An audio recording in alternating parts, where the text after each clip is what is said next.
This should be played at high volume, preferably in a residential area. Ladies and gentlemen, it is now time!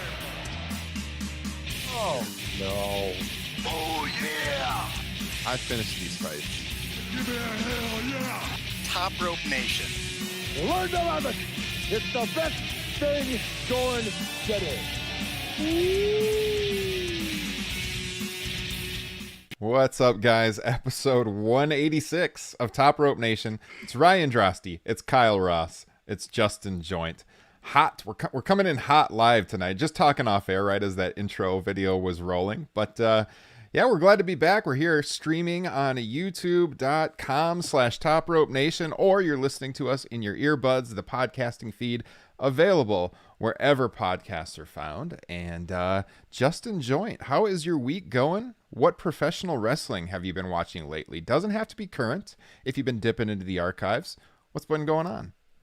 Well, I've been trying that stupid damn WWE Network, trying to find Ricky Steamboat versus Bret Hart from 1986, because I've been listening to the Squared Circle Gazette featuring our very own Kyle Ross, where those brainiacs happen to bring up, some random match, and they just happen to remember the venue even. The so I'd say that, date. Yeah. So that, Dynamite, obviously. And I think I'm going to be digging in. I don't think I've ever watched it, but I want to watch that 91 Ric Flair and Hulk Hogan from Madison Square Garden. That I did find on the network while trying to search for that Bret Hart match. But other than that, I'm doing good. I'm very excited about our blood pact that we all three of us made to grow giant Steve Borden type soul patches. So looking forward to seeing that on all of us. Oh, yeah, I do have the beard going, as you can see here on the video feed. Actually, usually though, the soul patch, I usually kind of trim that because it starts to bother me. So mine is actually shaved right there. I don't know about you, Kyle, but I do have I got the beard going. It tickles the lip every once in a while. Yeah. Yeah. So what's been going on, Kyle? I mean, it's been a while. The last time we did a show was about a week and a half ago. It was our Survivor Series recap on the podcasting feeds last Friday. I put up something from the archives. And so, I mean, yeah, what's been going on out in Ohio? What have you been watching lately?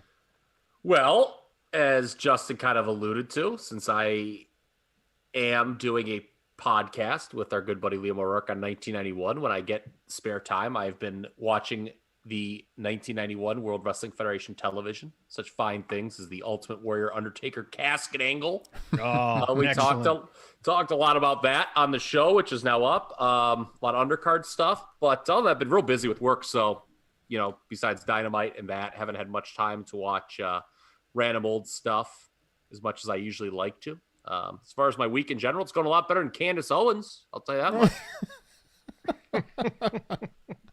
Imagine waking up one day and finding out your husband was sleeping with your brother. Oh, man. I don't even know how to respond to this. Well, I'll tell you how. It's like the old saying goes. It only happens to the stupid ones. Oh. You've been watching these hearings over in Michigan, not too far from you? That was entertaining. Here, let me rip one real quick. Oh, inspired by Rudy. All right. I can't even go. I want to make a lot of jokes about those people that were that they brought on as key witnesses, but I can't. I don't want to get this show banned forever. That drunken woman and then the racist woman. I mean, they just, real bad. Never a dull moment. A dull moment. It's funny that reality is funnier than SNL sometimes in some ways. I mean, a lot of things are funnier than SNL. No offense, SNL fans, but you watch, you're like, is this an SNL skit? I saw some of those clips that were going around on Twitter, and people were like, this honestly is not SNL. This is real life. This is actually happening right now. You can't go in front of a judiciary, screw it, I'm doing it, just bleep it out, and go, quote, some chow. No. You can't do that. It's not good. Not a good plan. Not good strategy. No. Not good taste. Not good anything, really. No, it's hideous. Oh, boy. Anyways. Some chow? What kind of asshole would say something like that? Oh, boy. I'm sorry.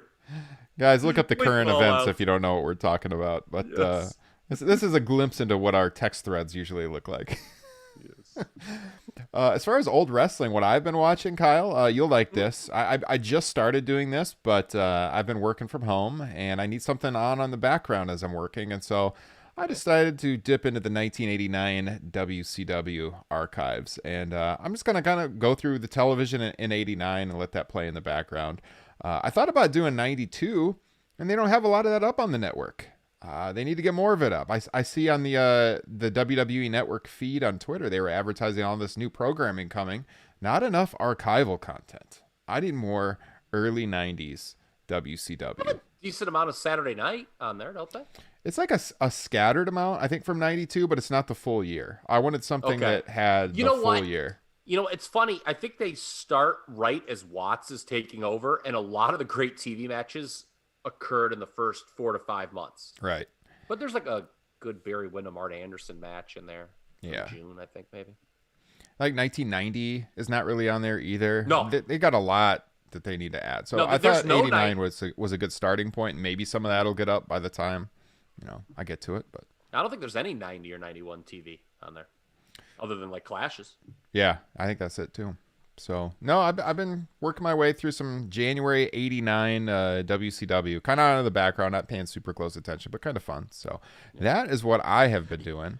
It's funny how much easier older TV is to get through Yes. than today. Like, it's just like something, it's just very like basic. I mean, there's pros and cons to it compared to today. I mean, again, if it's just something you can have on the background, it's probably not the greatest thing in the world, but it's just an easy watch. That format, I really learned to appreciate the old Superstars format as I blew through the 91 television. That's another thing is that they need to add a lot of WWF superstars to the network too. A lot of that is missing as well. So I'm all down for the think it's 'cause archival they have content. I think it's because it used to be called Superstars of Wrestling, and they have to like beep it out or something. There was some lawsuit or something going on why that they don't have a lot of that on there. Mm-hmm. That's too bad. I hope they get that figured out because I want to watch that era. I love going back when we talk about it. Top Rope Nation Classics on Patreon, and we do the old shows. It's a lot of fun, but I need to, my memory of that era, the television is so scattered and not very clear because I was pretty young. So I want to go through and kind of relive it. So I'm waiting for those additions to the network. But 89 is fun. Obviously, that's a really iconic year in the WCW/NWA lineage. So looking forward to that. But guys, if you've never listened to the podcast before, we drop new episodes every Friday, and then when there's a pay-per-view, we usually go live on our YouTube page right afterwards, youtube.com/TopRopeNation. But if you're listening on Apple Podcasts today, please be so kind as to subscribe and tap that 5-star rating. If you're listening on Spotify, please follow the show as we try to climb the wrestling charts. Spotify has been a good avenue of growth for us, and the more followers we have on Spotify, the better. Each follow really helps us out. And if you'd like to support the show in the best way possible and gain exclusive bonus content, like our monthly bonus podcast I just mentioned, Top Rope Nation Classics, and our weekly exclusive members-only live video cast, which we are doing right now. We are streaming live on our YouTube page exclusively for Patreon supporters as we record the show. This video will publish to the world tomorrow evening. But if you wanted a day early, effectively get the podcast a day early each and every week, patreon.com/TopRopeNation. You get the members-only live video cast, the monthly bonus podcast, and a free gift for signing up. So, guys, we got a lot to talk about tonight. We're going to talk some AEW. Hold on, one thing about Top Rope Nation Classic. I was very Yes. pleased, Ryan. You posted in our Facebook group today. Today is the anniversary, I believe the 29-year anniversary it would be of This Tuesday in Texas, a show you and I covered, a wonderful show. The only thing that was not good about that show is that Justin Joint was not there. That's true. Recorded it during the day back in September. It's that. I mean, I say this a lot, but it truly is one of our best classics episodes. Those classics episodes you can only get on Patreon. Honestly, I spend probably 3 to 4 times as long editing those as I do our regular feed shows, because I add in, so many bonus audio clips, and it's a ton of fun. A very small amount of people actually listen to them, but I mean, I go above and beyond. So, you donate $5 a month to Top Rope Nation on Patreon. I want to give you your money's worth. And those shows are usually about 2 hours. You get at least one bonus show a month on Patreon. And yeah, that one I really enjoyed This Tuesday in Texas look back. So, yeah, patreon.com/Top Rope Nation. Check it out. Best way to support the show. So, as we record, it's Thursday night. And last night, of course, we had the Wednesday Night Wars. But most people, I think, were interested in AEW. And that's saying something, since NXT has a takeover show this Sunday night, War Games. They do? Believe it or not. But AEW, Winter is Coming, inspired by Game of Thrones, of course. Featured a lot of newsworthy items. I want to talk about all of them. But I guess right off the bat, I know we all watched the show. I mean, what did you think? I guess the first hour of the show wasn't as newsworthy as the second hour, which we're really going to deep dive into. But is there anything from the first hour of the show you guys wanted to talk about? What did we like? Nothing that it really needs to go in depth on, but my favorite part from the first hour was just that interaction on the outside apron during the battle royal between Sammy and Jungle Boy. They had a really fun back and forth trying to eliminate each other there. Mm-hmm. Kyle, what about you? I thought that was a well done battle royal, actually, and it showed that you can, have a lot of meaningful stories in there, especially if you juxtapose it with that hideous battle royal that WWE lit off with at Survivor Series. I know some people get mad when we say one is better than the other, but come on. The battle royal last night was far superior to the WWE battle royal at Survivor Series. I mean, where it was just guys basically waiting to get eliminated and they would do their spot and it was over. I mean, there was a lot of stuff that was teased within that battle royal that I found somewhat intriguing. And, yeah, that was okay. And, but yeah, the second hour is what I think we should probably get into here. That's what people I mean, the first hour was listen about. The first hour, it was a well-paced show. It was a good show. Jericho didn't look so great in the ring, but I mean, you get to that second hour, and my wife goes, Chris Jericho's kind of fat. Yeah. And I'm like, God hey, bless man, him. yay, it's the one wrestler I can identify with. A guy, putting on some pounds, got a little bit of a belly, past his prime. One of my favorites man, can't for all we those all? reasons. Yeah. But, I mean, the most newsworthy thing that really got people buzzing at the start of the second hour, obviously, was a shock to everybody, I think, watching. I mean, there had been rumors that he might be coming to AEW, and they had removed his merchandise from the WWE shop, which led to some rumors. But Sting making his return to TNT for the first time in almost 20 years, just under 20 years. Go back to early 2001. Coming out as there was an attack going on from Taz and his men on Cody Rhodes. What did you guys make of this? I mean, how pumped were you to see Sting make his return, Justin Joyne? I know you were a big Stinger fan as a kid. Well, I got to tell you, I liked it. I'll start off with that. I thought it was pretty cool. I liked the effect with the snow, but my excitement was even made more so because when the music hit and it was showing all the wintry forest and snowy mountains and stuff like that, my initial thought was, oh, Glacier, this is going to be kind of cool. I thought that too. I did. I'm not gonna lie. No. So Yes. yeah, Not I in that legit thought it was. spot. I thought Not in that I thought it was gonna be spot. They're not Glacier. gonna do it. Oh my God, you're kidding me. So I when mean, it Sting went through came my out, mind. Yeah. So when Sting came out, I thought that was pretty cool. I wish he would have gone with more of a old man Sting aesthetic, but I'm sure we'll get into it soon. I've got some serious doubts about the Stinger going forward. How photoshopped was that picture they put up about Sting as all elite? Did you guys see that? And on his merchandise, the hair is very photoshopped.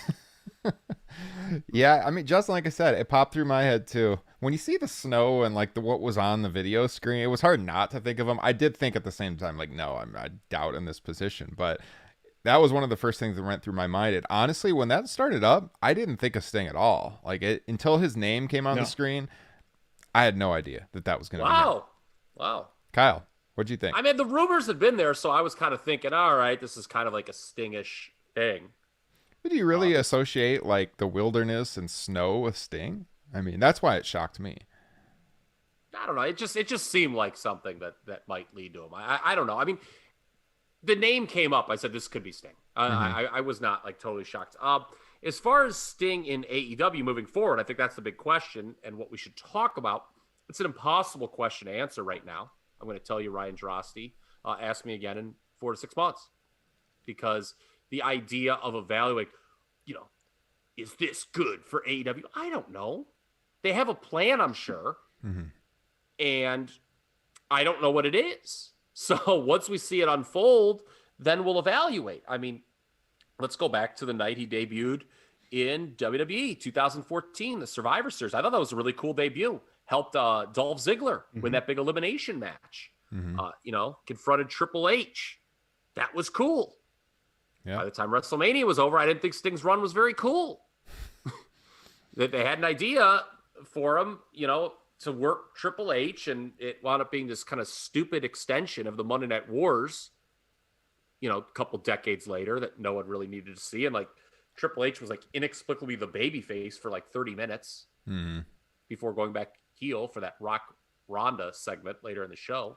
That was such a good WrestleMania, and I think we said on the show before, like the last great WrestleMania maybe, but I did not like that match either. I thought that was like maybe the low point. At the time, it seemed cool. I'm going to tell you something. I went back and watched that WrestleMania within the last year, I would say. I didn't like it as much. I'm going to be honest with you.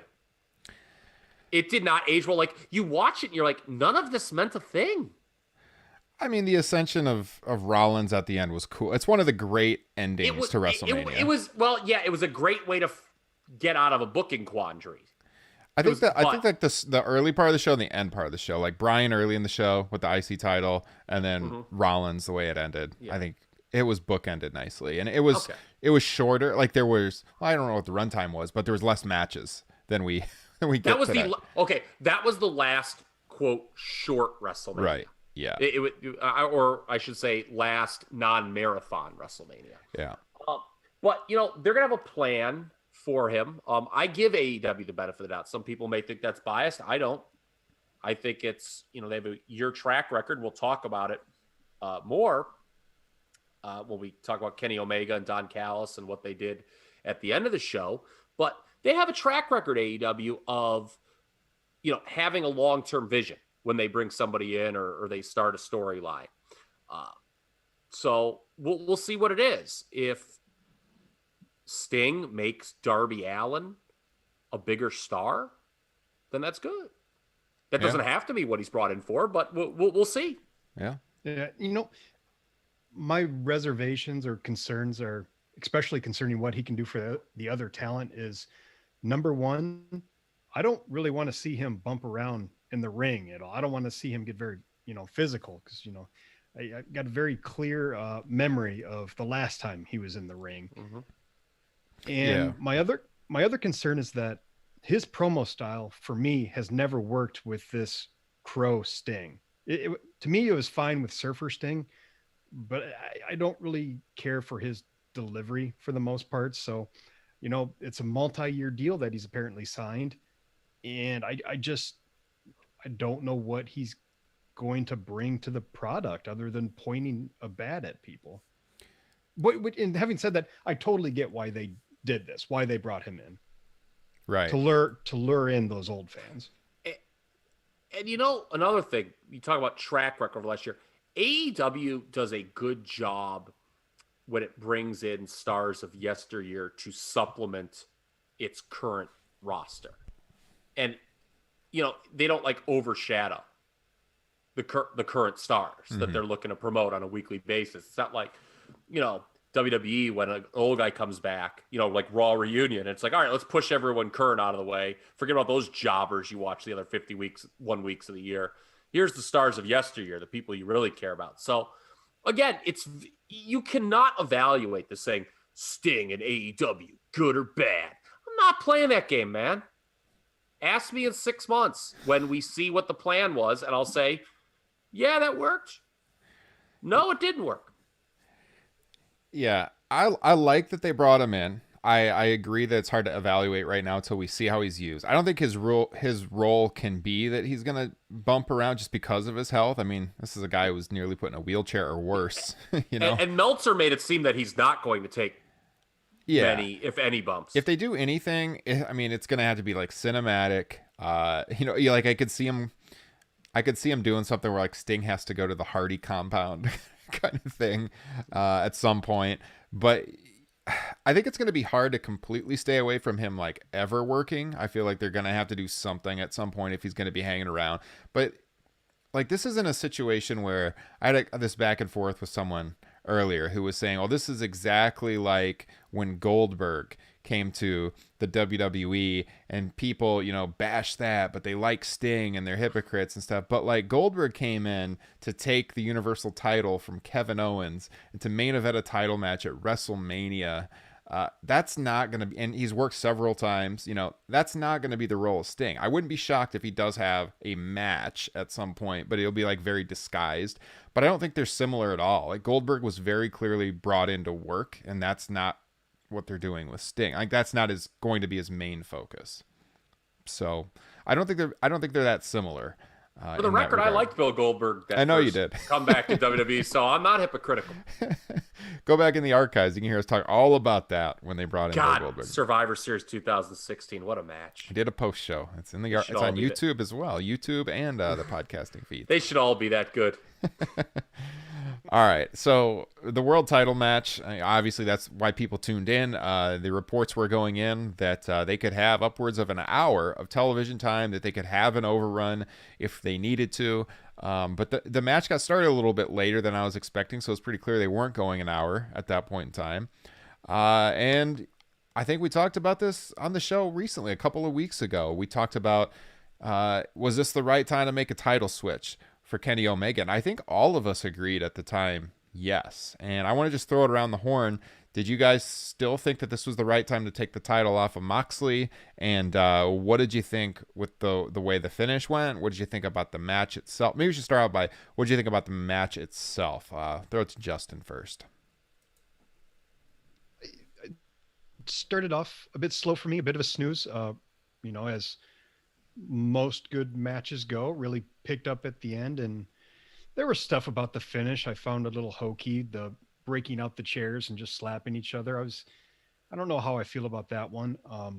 The execution of throwing Omega into the heaters to the outside, it didn't look at all like as big of a deal as they made it seem to be. And I guess my only other minor complaint or nitpick would be, let's turn up the volume on that mic for when he hits him, because it sounded the exact same as when he just kind of tossed it to the side. Mm-hmm. So those minor nitpicks away, I thought it was still really good. At the very least, it was an extremely entertaining and a well planned out. If you're going to take the title off of Moxley, I think that was a pretty smart way of doing it. Okay. Kyle, your thoughts? Yeah, it was absolutely the right time to do the title change, because you look at Kenny Omega's character changing. If he loses in that situation, I don't know what you do with him. You've got to go in like a completely different direction. Right. So it made sense.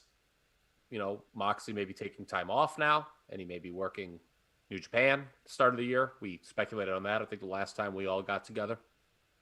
As far as the match itself, I think it just takes a backseat to the angle, and that I'm totally cool with that. We don't have that enough in modern wrestling. Mm-hmm. You know, the story doesn't always need to be match quality. It really doesn't, folks. It really doesn't. I know that's a hard thing for people in 2020 to hear, but it done. I like the idea where we're just talking about the angle and where does it go. That's the way episodic wrestling works. Mm-hmm. So the match, I mean, you don't want to say it was irrelevant because it was World Championship, but like it's, you know, in terms of, was it like a classic, or was it the right amount of time? It doesn't matter. I liked what they did at the end. I really like, and then we can, I guess, use this to transition into the angle, how they used Don Callis previous to this. Yeah. And it was not angle alert at all. Not that it was the Omega Page match, the pay-per-view that Don Callis commentated, right? Yes. Yep. Okay. So, it's not like I thought that was an angle alert when he showed up. I'm like, oh, they just have Don Callis because he's friends with Kenny Omega, and they always, love to have 4 commentators at that table for whatever reason. So when Callis showed up again last night, you didn't think anything of it. And that's like a really cool detail to me. Yeah. Because like at WWE, like if they brought somebody on as a random commentator, they're probably doing something. Right. You've been trained to think that. And that's actually kind of crappy writing, to be quite frank. Mm-hmm. Whereas this, it was something you did not expect to see, and it worked out really well. Yeah, we're going to get in the finish here. I'll say a couple of things from my vantage point on this. Going in, I felt like this was the last U.S. match of the year that's going to have a chance. Well, I thought going in that might have a chance, to top the tag match from Revolution as match of the year here in North America. I haven't seen enough of the New Japan stuff to say overall match of the year yet. I need to go back and watch some of it. But as far as North American match of the year goes, I think the Revolution tag with Omega and Page against the Bucks is by far the match of the year. And I thought if there's anything else that's going to have a chance before the end of the calendar year, this is probably the last one. So as far as match quality goes, my expectations were pretty high. And I would agree with Justin. I thought it started slow, but I expected it to pick up. That's how Omega's longer matches, will usually go. I thought it was a really good match, but not close to a contender for match of the year. I thought it was a good match. I thought it wasn't intended to be though. No, it was not an angle match, right. Which is okay. And how long did they wind up going? Does anyone know? I think it was around 30 minutes. Okay. I'm not quite sure though. I'll look it up while you're talking. All right, let me throw this around the horn. I'll throw it to Justin first. Then when you look it up, there's talk of, they might go an hour or something like that. I heard that. I was like, that's a terrible idea. Don't do that. 28. You're right. I mean, when people I saw some people they're going to go past the hour. Oh, they're going to do a Broadway on TV. They're going to start at the top of the hour. They're going to have the whole last hour to themselves. I'm like, no, don't do that. Yeah. Yeah. 28 minutes and 28 seconds. That's a very long match. Yeah. Believe it or not. There was a time when that would have been considered, oh my God, they went almost a half hour. So I had no problem as far as the length of the match goes whatsoever. Something I wanted to say that I thought of when you were talking about the story of the match was the finish, and we don't have enough of that. I'm going to use a personal example from watching this. So my 5-year-old watched this match with me, and she doesn't usually watch wrestling. And honestly, she came to watch the match with me because she was trying to avoid going to bed. All been there. But I was like, you know what? I told my wife, I said, Megan, she's watching this with me. I'll put her to bed when it's over, right? So she watched it and she was into it. And when that finish came, this is a 5-year-old that's, not really into wrestling. She wanted to see it again. She asked me to rewind. She went, so what happened there? How did Kenny win? And she was cheering for Moxley. How did Kenny? And so we went back and it was like examining the Zapruder film. And I'm like, so see the mic there? He drops the mic and then Kenny gets it and he hits it. And we watched that and she was so intrigued. And I said to her, this makes you want to watch the next one, doesn't it? And she said, yeah, it does. And I said, that is what wrestling needs right there. We don't have enough of that in WWE where you want to tune in the next week. They don't really do that continuity anymore. No, even Survivor Series, which we talked about, had 3 good matches. But it didn't really make you want to see what those performers were doing next. Right. Right? I have a question. Did your daughter figure out that Kenny Omega was turning heel? She knew right off the bat, man. Okay. I'm raising her smart. Okay, just so we're clear. 5-year-old, everybody. Just say. It was pretty clear he was a bad guy to her. We had the discussion, bad guy, good guy, and actually that's funny you say that because she did say to me, she said, "How come Kenny acts like that? Why is he naughty?" So yes, she did actually realize that. It's funny. It's a 5-year-old that saw the heel turn coming, everybody. That's really funny. Just saying. Oh, that's funny. But the finish with Don Callis, like you said, Kyle, I didn't expect it. And then when he runs off with the belt and then he says you'll find out on Tuesday and they're doing this intra-promotional angle with Impact Wrestling. My first thought was, okay, if they're going to work an interpromotional story, most of the hardcores would want it to be with New Japan, right? but like that's not really feasible. Right. Yeah, okay, so I'm going to say that right now. So in my notes, I have another comment that will be somewhat obvious when I make it. And that comment is, yes, if Don Callis had said, we're going to Japan, you're going to have to tune in to find that out. Like, think about how much even more fired up the fan base would be than they are right now. I just don't think it's feasible because, well, first of all, they're not on cable, or Twitch, like Impact Wrestling is. And also there's a lot of recognizable names in Impact that this fan base knows that have been in WWE recently, in the same sphere of wrestling independence that a lot of the AEW stars have too.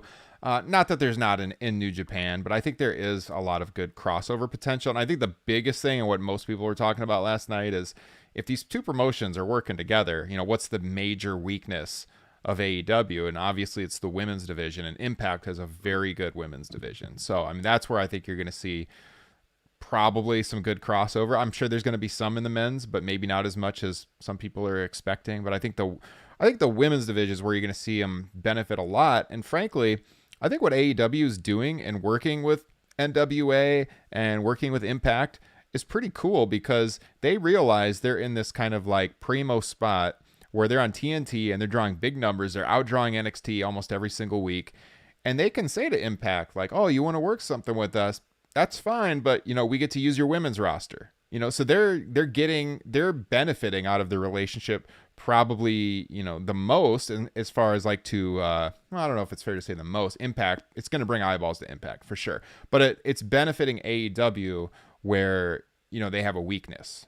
And they're going to elevate their women's division. So I think, if they want to do this and they want to use NWA and they want to use maybe Ring of Honor at some point, if they want to use Impact, all these smaller organizations to really kind of take it to WWE, I think that's a good thing. So, I mean, I don't have any problem with this. I think it's awesome. And I'm pretty excited to see where it goes.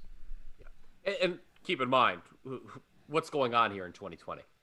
I don't know if you guys know this. There's a pandemic. COVID. So logistically, there would be issues working with New Japan, even if you wanted to, on a regular basis. I mean, that's just something that logistically may not be able to happen. All right. I've got two things that I want to hit on this. Number one, when do you think this decision was made? Well, from what I was reading, it sounds like almost nobody knew about it. That there was some talk that something might happen, but it was like really under the radar. I think pretty recently, don't you? Well, I mean, like you pointed out earlier, Callis was at that commentating the Omega Page match. You would have to think they knew about it then. I agree with that. Or they brought him in and then that became like the genesis of the idea too. Okay, this is a promotion, and I've said this, I think this will be the third time. They long-term book, which WWE does not do. Mm-hmm. Again, little stuff like that Battle Royal. It's very clear they know at some point MJF and Wardlow will split and have a feud. Okay, and they tease these things so that you can go back to them down the line. It rewards the viewer.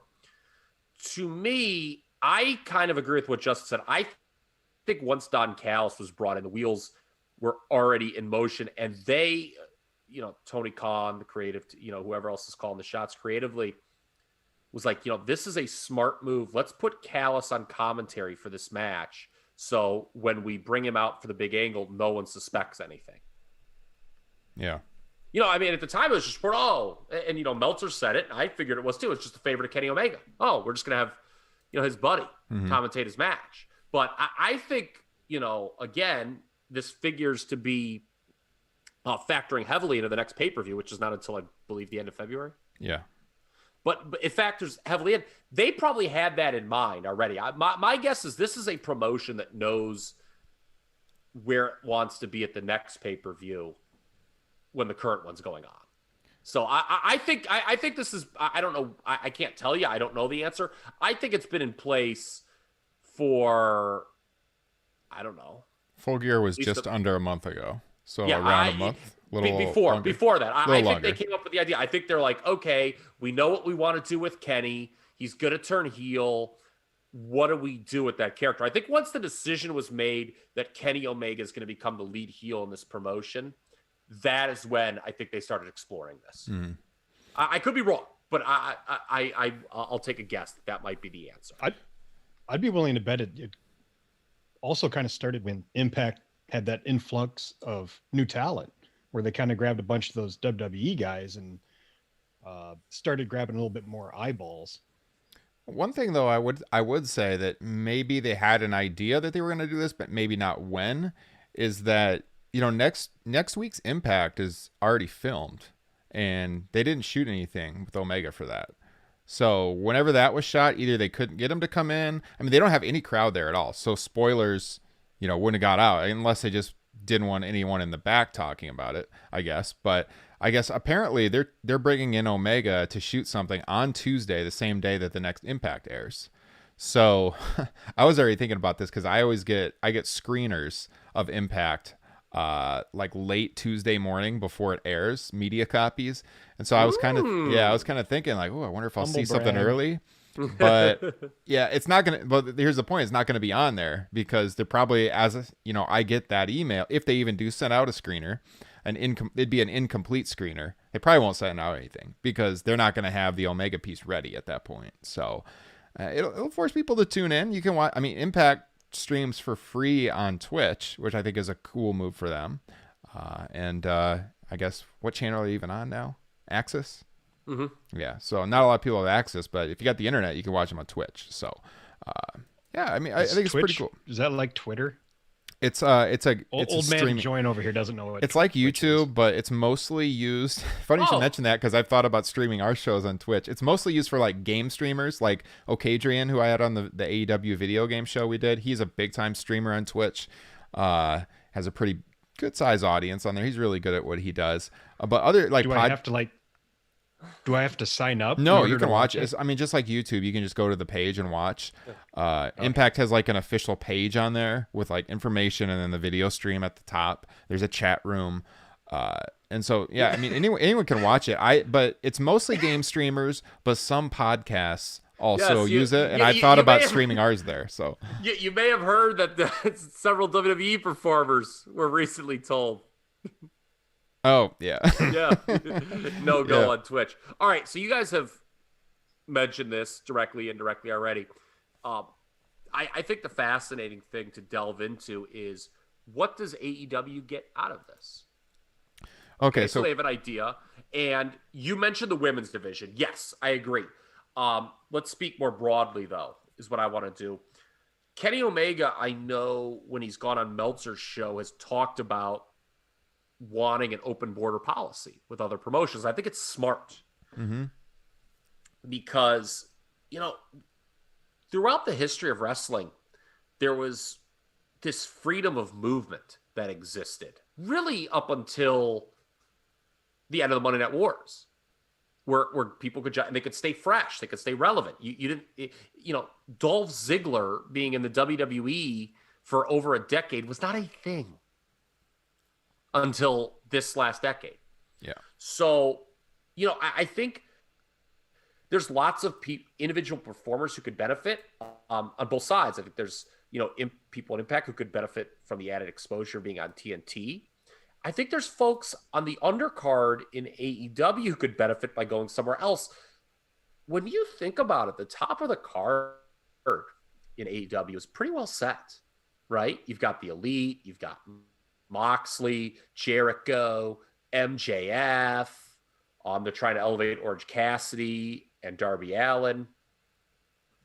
If you're not one of those people, it's kind of tough to get a spot. And, like if you're like Jungle Boy or something like that, who we see potential in, but he's clearly not going to be pushed to the top right now. Or Top Flight is another act that I would think of when I was watching. It would behoove you to work somewhere else, become over, and then come back. So I think from that perspective, I see a benefit. I love freedom of movement in this industry. Always have it. The lack of freedom of movement within WWE is one of the things I hate the most about that product. Keeps people fresh, right? Yes. Yeah. Yes. You just don't want to see the same people in the same promotion for like 5-6 years. Mm-hmm. Just, kind of being booked in circles.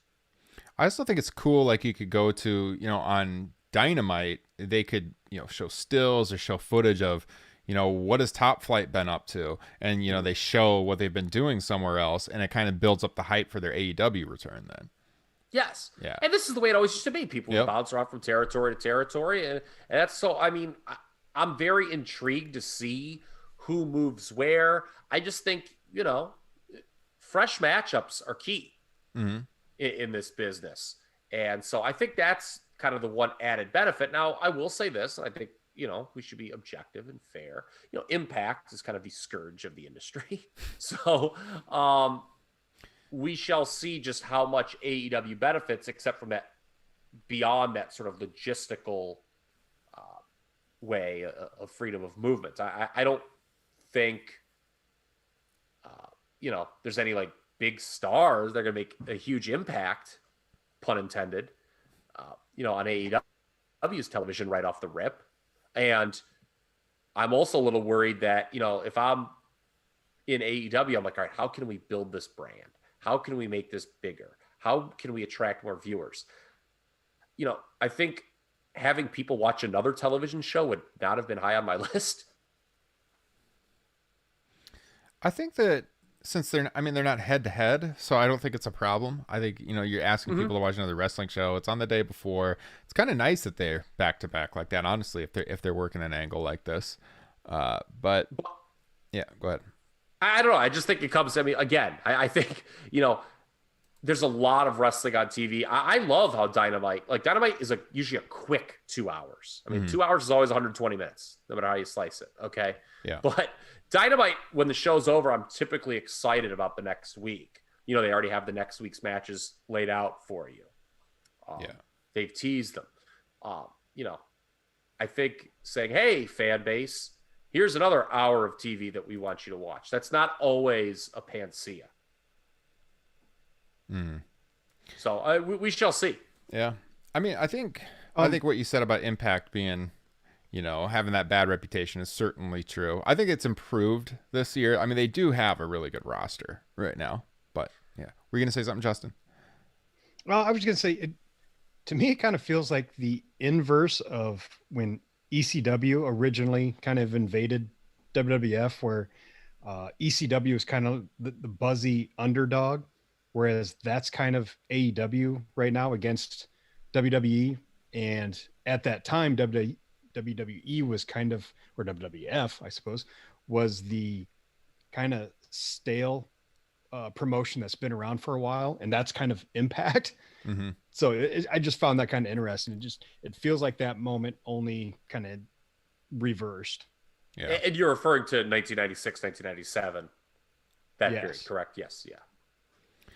So, just some of the names. What I thought was cool was that right after this happened, there was talent on Twitter, like basically fantasy booking themselves against, other people. Like, I think it was FTR talked about the North right off the bat, the tag team of Ethan Page and Josh Alexander, one of the best tag teams in Impact. Ethan Page might not be in Impact that much longer. I think his contract is coming due and WWE has interest there. But I'd like to see something with the North working FTR for sure.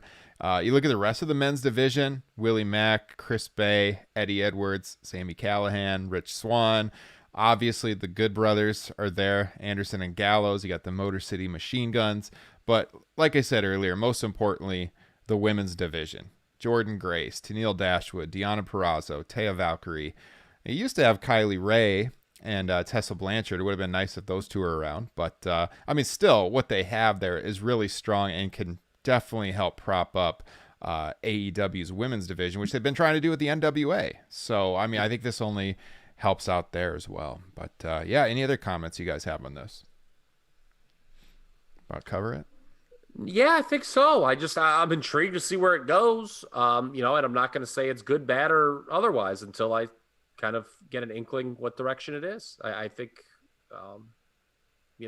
it's a vehicle to get people to boo Kenny Omega too. I think we should mention that. It's always a challenge in modern wrestling. If the fan base likes someone as a performer, it's often difficult to get them to be booed. I think, Kenny Omega taking the title to this other promotion, kind of turning his back on AEW.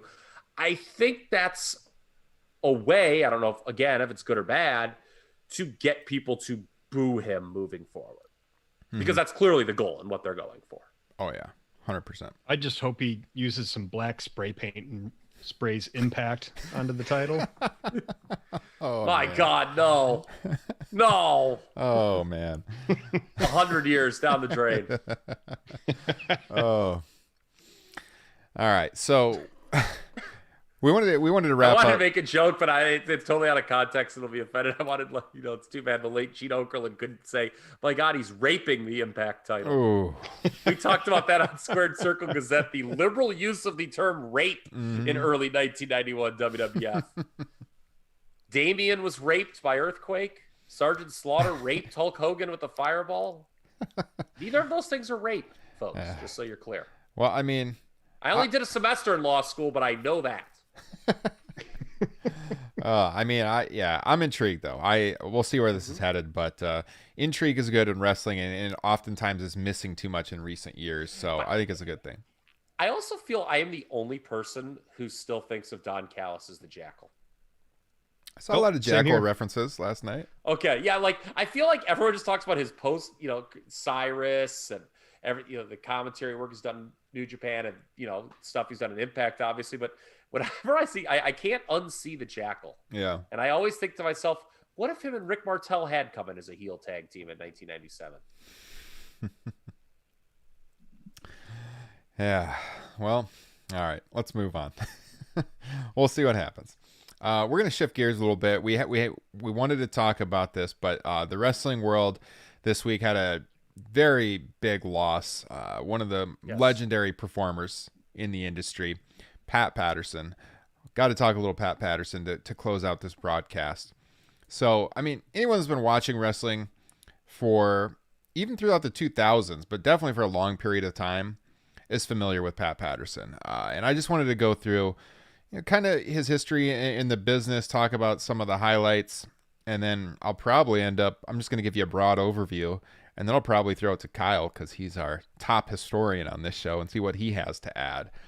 But, I mean, when we look back at this show tonight, we had a lot of fun stuff to talk about. Obviously, this isn't fun. It was a huge loss, as I said. You saw tributes pouring in from all over the industry, including The Rock, who was kind of like the protege of Pat Patterson when he got into the wrestling business, and he had a heartfelt tribute out there to Patterson. Yeah, I mean, WWE Hall of Famer, first ever WWE Intercontinental Champion. He was 79 years old, passed away on Wednesday, December 2nd. He had been rushed to the hospital on November 27th due to a blood clot in his liver.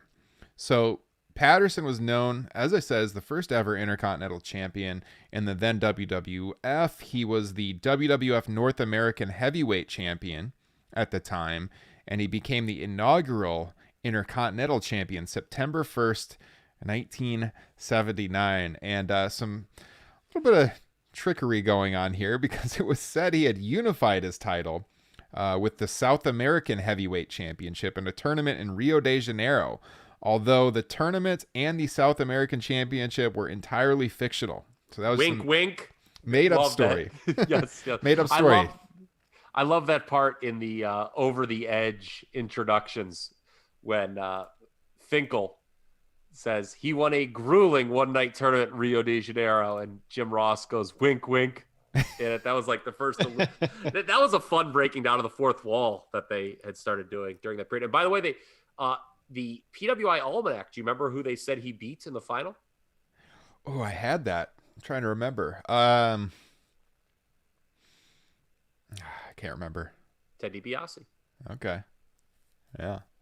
Well, if you're watching the YouTube stream right now, you are looking at a picture of Pat Patterson with that original Intercontinental Championship belt. And, I mean, that's what he was known for then in the WWF. But, I mean, he had a long, storied career before that moment in time. He was also known, of course, not only as the first Intercontinental Champion, but as one of Vince McMahon's most trusted advisors. He was the vice president of talent relations instrumental in building the WWF and then into the WWE period here in the 2000s. He was one of the most trusted men in the locker room, especially when it comes to the psychology of putting matches together. He famously created the Royal Rumble concept, which was inspired by his days working for Roy Shire, who had a Cow Palace Battle Royal in San Francisco, California. But in addition to being the inaugural IC champion, Patterson was a legendary wrestler in Northern California. As I said, he was the top single star in the territory through most of the 70s, specifically 72 through 77. But before that, he famously tagged with Ray Stevens. They were the Blonde Bombers, one of the best tag teams, and Patterson, one of the best tag team wrestlers of all time. That team originally achieved stardom in the mid-60s in San Francisco, as well as Hawaii. Huge stars in Hawaii whenever they would fly in. And they tagged together off and on right up until holding the AWA tag titles in the late 70s. Then Patterson moved to the WWF, had a memorable feud with Bob Backlund that included 4 straight sellouts at Madison Square Garden. I think it's a record that still stands as far as like the same guys working matches. And then he and Sergeant Slaughter, and this is what I'm going to ask Kyle about, had a really famous, incredible alley fight in 1981 that was the match of the year that year. Of course, later he refereed the main event of the first WrestleMania, featuring Hulk Hogan and Mr. T taking on Roddy Piper and Paul Orndorff. Muhammad Ali was on the outside. Muhammad Ali had been advertised as a special referee, but because of Ali's deteriorating health, it's obvious that he wasn't going to be able to do that. So they kept him on the outside, and at kind of the last minute, they added in Pat as the referee in the ring.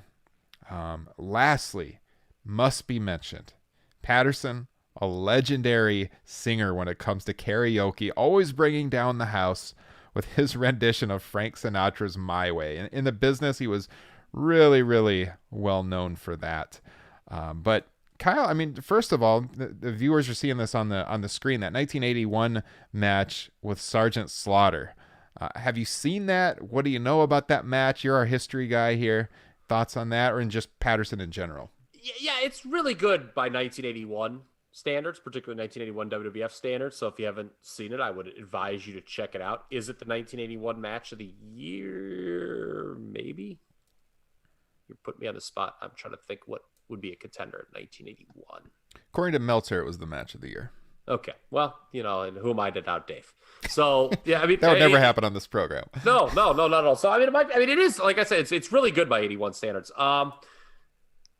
Look, you want to succinctly state Pat Patterson's legacy, I'll do it like this.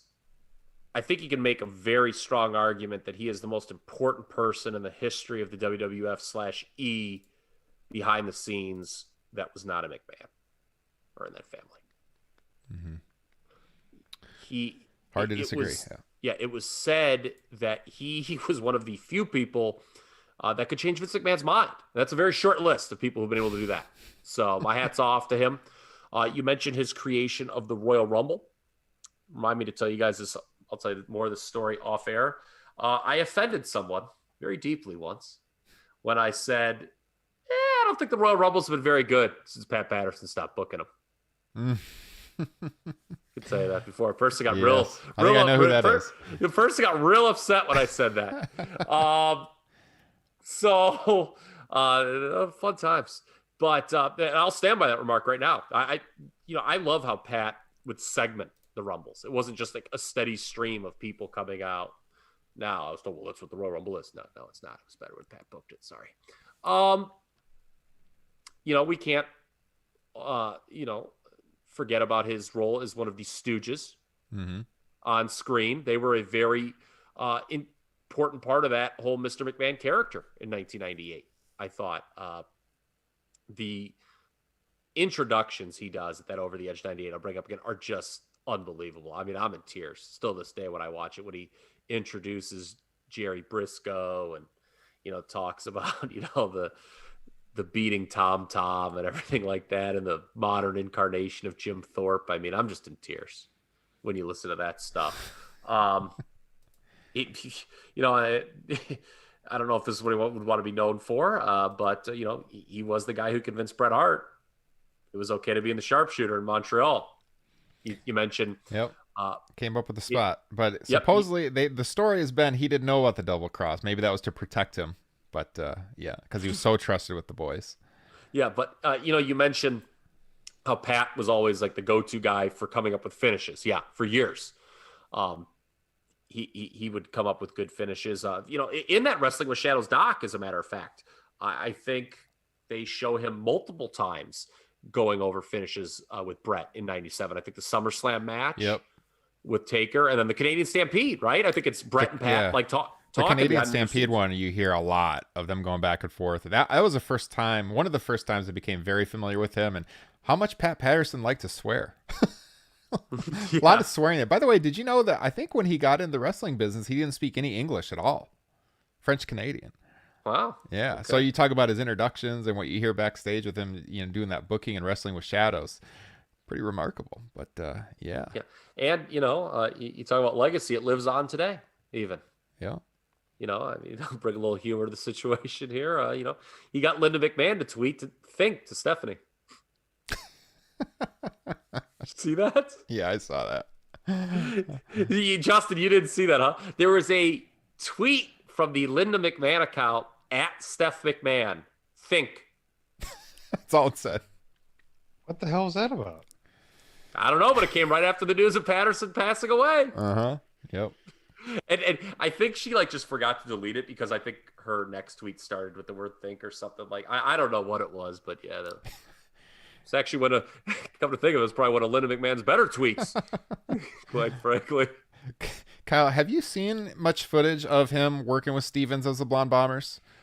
No, not as much as I should have. Yeah, I haven't either. Viewers are seeing on the screen right now, I got a picture up of them. I think this is from when they were the AWA tag champs, later, late 70s. But, you go back to the mid-60s when they originally, kind of went wild in California and became such huge stars. But I also haven't either. That's something that I want to go back and watch. Whatever I can get a hold of, at least. Yeah, when you get to the 70s, all of a sudden, I kind of, my knowledge takes a drastic nosedive. Yeah. Sadly. I try to do as much as I can. But, yeah, I think, his influence behind the scenes was immense. And, not just the Royal Rumbles, but when Pat kind of fell out of power, for lack of a better phrase, I think it hurt the company, quite frankly, in the early aughts. Yeah. He was said, that, there were certain things he didn't, agree with that were going on at that time. People probably know that. And I don't know. To me, creatively, the company was not as good, has not been as good since Pat Patterson has not been in a prominent role. Agreed. Do you know about what time frame that was? Like 03? Okay, that makes sense. Mm-hmm. Yeah. Yeah, go ahead, Justin. The one thing I would just like to point out is it would have happened eventually. I think it was inevitable, but apparently he was a big supporter of some of the quote unquote smaller guys becoming world champions, like Bret Hart and Shawn Michaels. Go ahead, Kyle. No, he was the guy who came up with the Iron Man match too. He's credited. That was his idea to at main event WrestleMania 12. He, I think, in that WrestleMania doc spoke, quite with reverence of that idea. He's like, Vince, I've got this idea. Let's let Bret and Shawn go an hour and headline WrestleMania. Mm-hmm. Yeah, and all you have to do is you just need to get on Twitter and look at all the WWE superstars and what they're saying about him to know how important he was. And not only that, but just to see what his eye for talent was. Sami Zayn is on there saying that, for a time, he was the only one that really had his back. Kevin Owens had a really good video talking about Pat Patterson. So I agree with everything you guys have been saying. And especially that I think he's number 2 for like the greatest mind in wrestling history. Or at least WWE history. So. Yeah, you can make that case for sure. And if you need like kind of a concrete way to see, how good Patterson could be at laying out a match, watch Warrior and Hogan at Skydome, a match that he laid out. It was considered. Remember, in 1990, now guys lay out all their matches ahead of time and know all the spots. That was not the thing. I mean, they actually rehearsed that match beforehand, which was unheard of during that time period. But watch that, and then watch Hogan and Warrior work 8 years later in WCW when Pat Patterson is not agenting the match, and see how shitty that was. Yes. Okay, so I mean that's an example of how Pat knew how to put together a match on top like that. So yeah, real good stuff. You talk about some of the eye for talent he had. Ryan, earlier you mentioned The Rock. It's pretty impressive that, and Jim Cornette was also a big supporter of The Rock too. I know some people don't like Jim Cornette anymore, but we should mention, I mean, they went to Vince and they're like, this is the guy. Like, you need to push this guy. Mm-hmm. And obviously The Rock, I don't know if you know this, he became a very big star in pro wrestling. Yeah. If you need any more evidence as to what an icon he is, go watch the Andre the Giant doc, where in the sit-down interviews with Pat Patterson, behind him, he has a framed picture of himself wearing the exact same clothes he's wearing in the interview. Legend. It's amazing.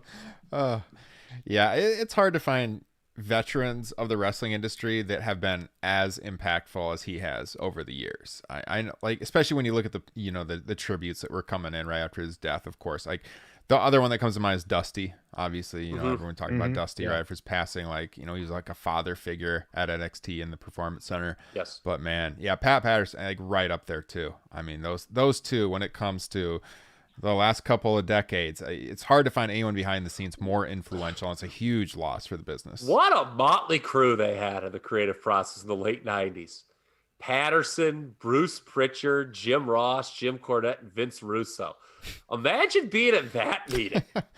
Now that is some bonus footage I'd like to see thrown up on the WWE network. Some tells me that didn't go as smoothly as, like, everyone just kind of nodding at Vince in today's creative meetings, man. Yeah, no kidding. Oh, I love the story Jim Ross told. Was it on one of the Dark Side of the Rings, or was it his podcast? I can't remember. That he had to carry Jim Cornette out one time because he kept making fun of Kevin Dunn's buck teeth. I think that was on Dark Side. I'm pretty sure. Okay, yeah, I do remember that though. I just picture that. Like, it's like, and he's like, Jim, they know I'm friends with you. You're killing me, man. Oh God. Anyways, if you're looking for something to do this weekend, try to look up some old Pat Patterson footage. Rest in peace. Obviously, huge loss. Wanted to pay tribute to a legend of the industry tonight. If we didn't say anything, I mean, that would have been the wrong move, because you got to talk about Pat Patterson a little bit this week, and we're thinking of him and his family for sure. So guys, I mean, overall, it's been a fun show. It's good to see you guys again after a week and a half away, and we'll be coming back real soon. As I said at the top of the broadcast, guys, subscribe, leave us those 5-star ratings if you want to help us out. Follow us on Spotify. Like I said, it's a huge avenue of growth for us. And then if you want to dive into some of those Top Rope Nation classic shows we've done, if you like hearing us talk old school wrestling, you will love those shows. Patreon.com/Top Rope Nation. And lastly, check out the discussion group on Facebook. Search Top Rope Nation Pro Wrestling Discussion. Join the group. Join in on the daily discussions on the wrestling business. Myself, Kyle, and Justin are there each and every day. I just thought of something. I forgot about this. I can't believe I forgot about this. I was thinking about adding a new segment to the show. Uh-oh. Middle of the show, what do you guys think if I just went over traffic patterns in Cedar Falls and Waterloo, Iowa? What? No. Especially if it has to do with Christmas lights. Please no. God damn it. Damn it, you guys think I thought that was going to be a big winter joke that was going to have you guys in tears. Oh, damn it. It took me a second, and then I realized, the light displays last weekend were not a lot of fun here. Yeah, I jotted that one down. I said, we're working this one into the show next week. Damn it. 2 hours for a 5-minute freaking Christmas light show. Was not worth the wait, that is for sure. I'm sorry. Our listeners have no clue what You're we're talking like, what about. is he talking about? Yes. Oh, man. Behind the scenes. There you go. Anyways, follow Kyle on Twitter. You see his username here on the YouTube feed, at TRPKyle. You can find Justin at JustinJoint. I am at Ryan Drosty. We'll be back next week. Find the show at Top Rope Nation. We're on Facebook, Instagram, Twitter as well. We'll see you guys next time. Have a great weekend. Peace. Sorry, Candace Owens.